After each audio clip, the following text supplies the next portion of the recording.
नमस्कार, मनी गुरु के इस खास पेशकश में आप सभी का स्वागत है। मैं हूं स्वाति रायना। निवेश की तरफ पहला कदम रखने से पहले रिस्क मैनेजमेंट का ध्यान जरूर रखें। मसलन लाइफ और हेल्थ इंश्योरेंस लिया कि नहीं और कितना लिया, इमरजेंसी की जरूरत के लिए फंड बनाया कि नहीं। वेल्थ मैनेजमेंट से पहले रिस्क मैनेजमेंट के तरीकों पर आज हम करने वाले हैं खास चर्चा। हमारे साथ है वाइज इन्वेस्ट एडवाइजर्स के सीईओ हेमंत रुस्तगी। हेमंत जी, स्वागत करते हैं हम आपका आज के इस शो में। और इनफैक्ट बहुत ही इंपॉर्टेंट है समझना और जानना कि जब हम वेल्थ मैनेजमेंट की बात करते हैं, मतलब हम अपने निवेश से वेल्थ क्रिएट करने की बात करते हैं, उससे पहले भी एक स्टेप होता है। उस पहले कदम का भी एक पहला कदम है कि आप अपने आप को रिस्क से पूरी तरह से इंश्योर कर लें, मतलब इंश्योरेंस लें, इमरजेंसी फंड का पूरी तरह बंदोबस्त कर लें। तो मैं आपसे यही जानना चाहती हूँ, ये रिस्क मैनेजमेंट का 3 स्टेप प्लान क्या है? स्वाति, मैं टोटली एग्री करता हूं जो आपने कहा कि इन्वेस्टमेंट प्लानिंग करने से और इन्वेस्टमेंट शुरुआत करने से पहले जो पहला स्टेप होना चाहिए वो रिस्क मैनेजमेंट होना चाहिए। अनफॉर्चुनेटली ये एक ऐसा स्टेप है, उसकी पूरी इंपॉर्टेंस जानते हुए कई बार इन्वेस्टर्स थोड़ा उसको इग्नोर करते हैं। तो समझते हैं कि जब हम बात कर रहे हैं रिस्क मैनेजमेंट की, तो बेसिकली ये एक तरीके से प्लानिंग है, जिनको हम बोलते हैं ना व्हाट इफ सिनेरियोज, मतलब अगर ऐसा हो जाए। और ऐसे सिनेरियो जो हम कभी नहीं चाहते कि वो किसी के साथ हो या हमारे साथ हो। बेसिकली हम बात कर रहे हैं कि जो अर्निंग मेंबर हैं फैमिली के, अगर उनको कोई डिसेबिलिटी हो जाए या प्री मैच्योर उनकी अगर डेथ हो जाए, तो हम जानते हैं कि ये ऐसे इवेंट हैं कि उसका सीधा सीधा इम्पैक्ट जो है वो फैमिली के फाइनेंसिस पे पड़ता है। हम सभी उम्मीद ऐसी करते हैं कि ऐसे कोई सिनेरियो कभी भी सामने ना आए या उसको फेस नहीं करना पड़े, लेकिन ऐसी कोई गारंटी नहीं है कि ऐसा नहीं होगा, और इनफैक्ट ऐसा होता है। तो इसके लिए आई थिंक वो प्लानिंग करना बहुत ही जरूरी है। तो जैसा आपने कहा, वो 3 स्टेप जो है उसके 3 हिस्से हैं। एक है लाइफ इंश्योरेंस, दूसरा है हेल्थ इंश्योरेंस, और तीसरा है एक इमरजेंसी फंड बनाना, जिससे अगर कोई आपको फाइनेंशियल इमरजेंसी आए तो आप अपनी इन्वेस्टमेंट को बिना डिस्टर्ब किए उसको आप टैकल कर पाओ। तो रिस्क मैनेजमेंट बहुत इंपॉर्टेंट है। जैसे मैंने कहा, ये सिनेरियो ऐसे हैं, इसका सीधा इम्पैक्ट जो है फैमिली के फाइनेंसिस पे पड़ता है, उनके फाइनेंशियल फ्यूचर पे पड़ता है। और ये 3 उसके एस्पेक्ट्स हैं, 3 स्टेप्स हैं, 3 स्टेप्स हैं, जिनके ऊपर एज एन इन्वेस्टर हमें हमेशा ध्यान रखना चाहिए। आपने कहा life insurance, health insurance, emergency fund का बंदोबस्त करने के बाद आप वेल्थ मैनेजमेंट की तरफ आगे बढ़ सकते हैं। लाइफ इंश्योरेंस हम सबको मालूम है काफी इंपॉर्टेंट है। जीवन बीमा तो हर किसी के पास होता ही होता है, लेकिन उसमें भी कितना लाइफ इंश्योरेंस होना चाहिए ये समझना बेहद जरूरी है। तो how much is too much? देखिए, यहाँ पे मैं कहूँगा, आपने बिल्कुल सही कहा कि लाइफ इंश्योरेंस होना बिल्कुल ज़रूरी है, और काफ़ी लोगों के पास होता भी है। लेकिन अनफॉर्चुनेटली हमारे देश में अभी भी बहुत सारे लोग हैं जो लाइफ इंश्योरेंस को ज़रूरी नहीं समझते, और आई थिंक एक ऐसा एरिया है जो बहुत ही कह सकते हैं कि अंडर पेनिट्रेटेड है। तो मुझे लगता है सबसे पहले ये समझने की ज़रूरत है कि लाइफ इंश्योरेंस होना बहुत ज़रूरी है। और दूसरा, जैसा आपने बिल्कुल सही कहा, इम्पोर्टेंट एस्पेक्ट ये है कि अब कितना होना ज़रूरी है। देखिए, इसके 2 तरीके हैं नापने के। एक तो ये कि आप थंब रूल फॉलो करते हैं, जिसमें आप कहते हैं कि जो आपकी ग्रॉस इनकम है, एनुअल इनकम जो है, उसका 10 या 15 गुना, 10 टू 15 टाइम जो है, वो आपका जो है लाइफ इंश्योरेंस सम एश्योर्ड होना चाहिए। लेकिन सही तरीका है, क्योंकि थंब रूल है, ये आपकी पर्सनल सिचुएशन, आपकी रिस्पॉन्सिबिलिटीज, लाइबिलिटीज को ध्यान में नहीं रखता है। तो सही तरीका ये है कि आप अपनी लाइबिलिटीज देखें, अपने गोल जो अचीव करना चाहते हैं, उनके जो टारगेट्स हैं, उनका जो टोटल है वो कितना है। क्योंकि कहीं ना कहीं हमें ध्यान रखना है कि जो हमारी गोल्स हैं, जो एस्पिरेशंस हैं, अगर कुछ हो भी जाए अनफॉर्चुनेट इवेंट, तो भी ये रहेंगी। तो उनको पूरा करने के लिए उतना सम एश्योर्ड होना चाहिए कि ये सब में जो सर्वाइविंग मेंबर है उनको फाइनेंशियली कोई डिफिकल्टी ना आए। तो ये एक तो पहला स्टेप। दूसरा ये कि जहां ये जरूरी है कि सम एश्योर्ड एडिक्वेट हो, वहां ये भी इंपॉर्टेंट है कि आप सही प्रोडक्ट खरीदें। हमने देखा कि हमारे देश में ज्यादातर इन्वेस्टर्स जो है वो इन्वेस्टमेंट कम इंश्योरेंस प्रोडक्ट खरीदते हैं। अनफॉर्चुनेटली इनमें क्या होता है कि ना तो इन्वेस्टमेंट में आपको ऐसा रिटर्न मिलता है जो लॉन्ग टर्म में मिलना चाहिए, ना ही आपको एडिक्वेट सम एश्योर्ड मिलता है। तो जो टर्म प्लान्स हैं, जो प्योर रिस्क प्रोडक्ट हैं, वो लेना चाहिए। यहाँ पे फायदा क्या है, आपको कवर ज्यादा मिलता है और प्रीमियम जो है वो काफी कम है। या जैसा हम हमेशा कहते हैं कि अपनी इंश्योरेंस और इन्वेस्टमेंट नीड्स को अलग अलग कीजिए। डेफिनेटली आपके पास लाइफ इंश्योरेंस हो और सही प्रोडक्ट। आई थिंक ये 2 चीजों का ध्यान रखना। और हेल्थ इंश्योरेंस, हेल्थ इंश्योरेंस जैसे आपने कहा जीवन बीमा, का जो दायरा है वो कम है, उसमें हेल्थ इंश्योरेंस का दायरा तो और भी कम है। हालांकि लोगों की रुचि ज़रूर बढ़ी पिछले दो ढाई साल में, लेकिन अभी भी काफ़ी नहीं है। तो हेल्थ इंश्योरेंस में भी कितना होना ज़रूरी किसी के लिए? बिल्कुल सही है। आई थिंक हेल्थ इंश्योरेंस में भी 2 इम्पोर्टेंट एस्पेक्ट्स हैं फिर से। कि आपके पास रिस्क कवर कितना है, आपके पास कवर कितना है और दूसरा आपने किस तरह का प्रोडक्ट लिया है। काफ़ी बार आपने देखा है कि हेल्थ इंश्योरेंस होता है लेकिन बहुत कम 1 या 2 लाख का होता है।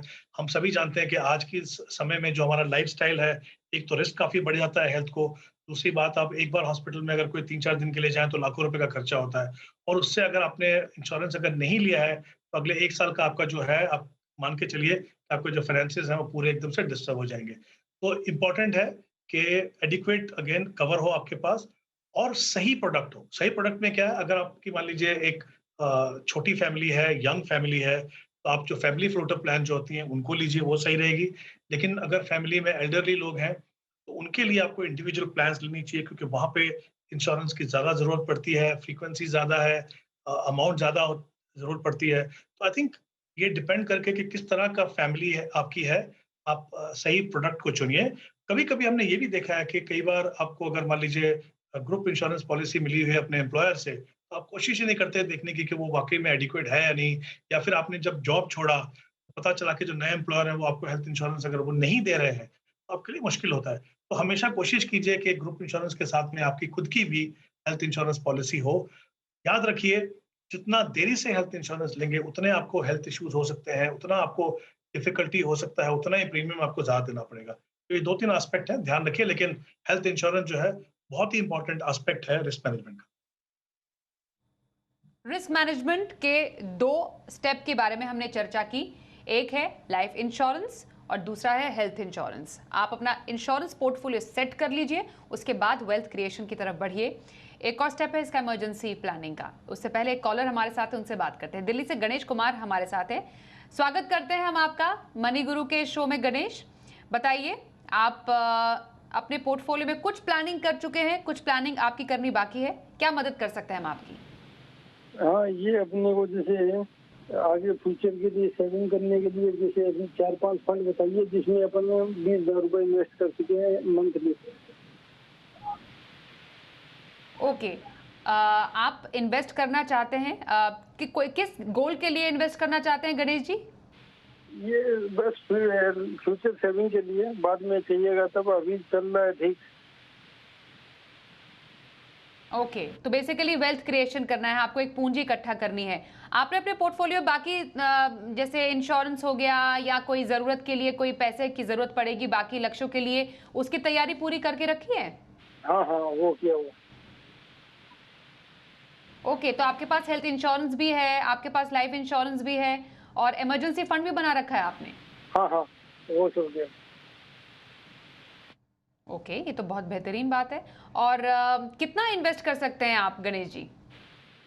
20,000। 20,000 रुपए आप इन्वेस्ट कर सकते हैं। कहीं पर भी इन्वेस्टमेंट अभी आपका मतलब कोई फंड चूज किए हैं आपने कि आप हमारे एक्सपर्ट से ही जानना चाहेंगे? नहीं नहीं, एक्सपर्ट से ही जानना चाहिए। ओके, तो हम इनफैक्ट हेमंत जी यही बात कर रहे थे कि आप वेल्थ क्रिएशन से पहले रिस्क मैनेजमेंट करें। और ऐसे ही हमारे कॉलर गणेश जी कह रहे हैं कि इन्होंने इंश्योरेंस की ज़रूरतों को पूरा किया है, इमरजेंसी फंड भी बनाया है, अब ये चाहते हैं कि एक पूंजी अपने लिए इकट्ठा करें, सेविंग करना चाहते हैं और उसके लिए 20,000 रुपये निवेश के विकल्प आपसे समझना चाहते हैं। इनफैक्ट एक और ये बात जानना चाह रहे थे जो उन्होंने मेल में लिखी थी, सेक्टोरल फंड क्या भी सही है? आई थिंक बहुत अच्छा लगा ये सुन के, ये देख के कि गणेश ने जैसा कहा कि उन्होंने रिस्क मैनेजमेंट पे पूरा ध्यान दिया और जो तीनों जो स्टेप्स हमने कहा, तीनों एस्पेक्ट हैं, उसके ऊपर उन्होंने अच्छे तरीके से प्रोविजन किया हुआ है, तो बहुत ही अच्छा है। इनफैक्ट ये एक ऐसा एग्जांपल है जो सभी इन्वेस्टर्स को हमेशा फॉलो करना चाहिए।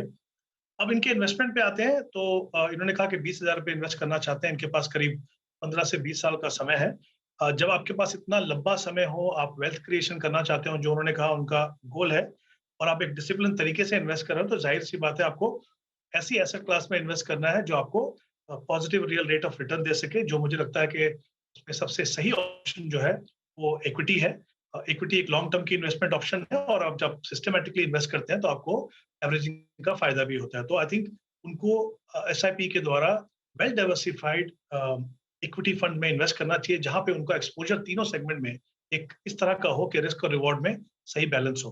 तो 4 या 5 फंड मैं इनको रिकमेंड करता हूँ। जैसे मैंने पहले कहा कि इनका फोकस जो है वो वेल डाइवर्सिफाइड फंड और ऐसे फंड पे होना चाहिए इनका परफॉर्मेंस जो ट्रैक रिकॉर्ड है वो कंसिस्टेंट है।